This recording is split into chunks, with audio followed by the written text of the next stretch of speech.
I've seen a lot of things in my life, but nothing prepared me for what happened that winter morning in Crestwood High. You see, I was there when it all went down. Not just a bystander, not just another classmate. I was part of the crowd that laughed before we knew the truth. And to this day, I still remember the exact moment the quiet girl with the oversized glasses changed everything, not just for her, but for all of us. If you think glasses are just glasses, you're wrong. This wasn't about sight, it was about survival. It started with Mia, a 16-year-old who hardly ever spoke in class. She was the kind of girl you could go an entire semester without hearing a word from, yet she was always there, sitting at the back, her round glasses slipping down her nose, hair tied in a messy ponytail, and a stack of books she hugged like armor. In the hallways, people brushed past her without a second thought. But there was one group that didn't ignore her, they targeted her. At Crestwood, popularity wasn't just a game, it was a currency, and nobody had more of it than Madison Clark, the queen bee. Tall, beautiful, with perfectly curled blonde hair, Madison didn't just lead the cheer team, she led the social food chain. If you were on her bad side, you were done. And Mia had somehow ended up right in her crosshairs. The first incident was subtle. Madison and her friends whispered about Mia's grandma glasses as she passed, giggling like it was the funniest thing in the world. Then came the lunchroom jokes, "Careful, Mia, those glasses might pick up alien signals." The more Mia ignored them, the bolder they got. By December, it escalated to Madison accidentally knocking the glasses off Mia's face, holding them just out of reach while snapping photos for Snapchat. The captions were cruel. "Four eyes lost too." "Breaking news, telescope girl spotted." Now, I'm not proud of this, but back then, I laughed along. I thought it was harmless teasing. But it wasn't.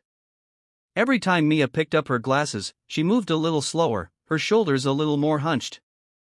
She'd avoid looking anyone in the eye. It wasn't just about seeing, it was about hiding behind those lenses, like they were her last shield from the world.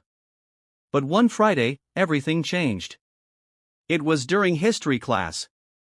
Madison had just made some loud remark about how Mia probably sleeps with her glasses on, and the class erupted in laughter. That's when Mr. Bennett stepped out for a moment to take a phone call, and Madison saw her chance. She strutted over to Mia's desk, snatched the glasses right off her face, and held them high. I don't know what I expected, maybe for Mia to reach for them like always, maybe to mutter something under her breath. But she didn't. Instead, she sat there perfectly still, her hands resting calmly on the desk.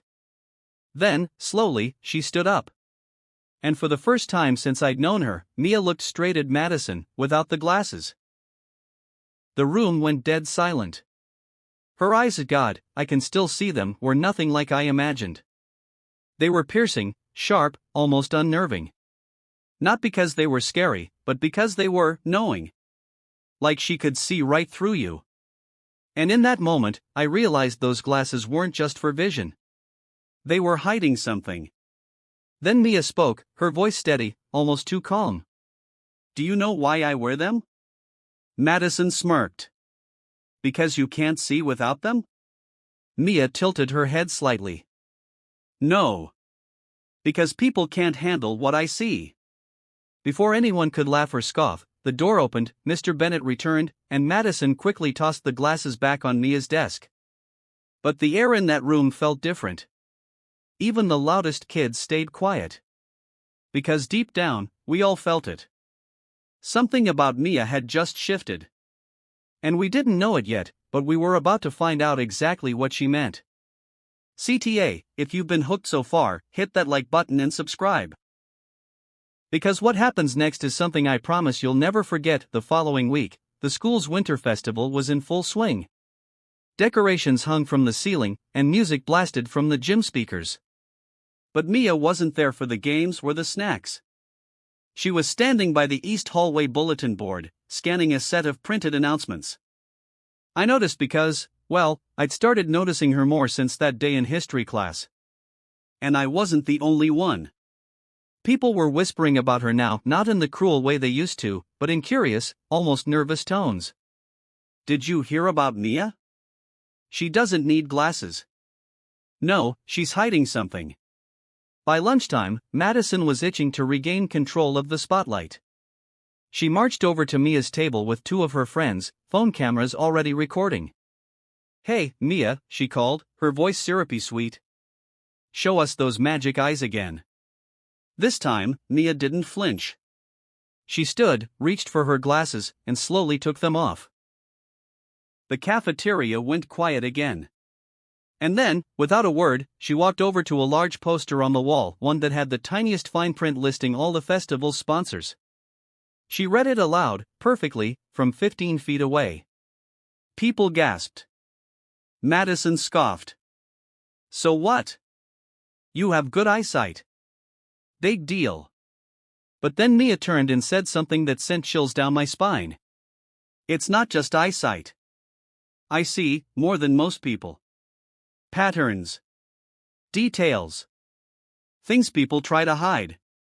Someone laughed nervously. "Like what?" Mia's gaze flicked to Madison's phone, still recording.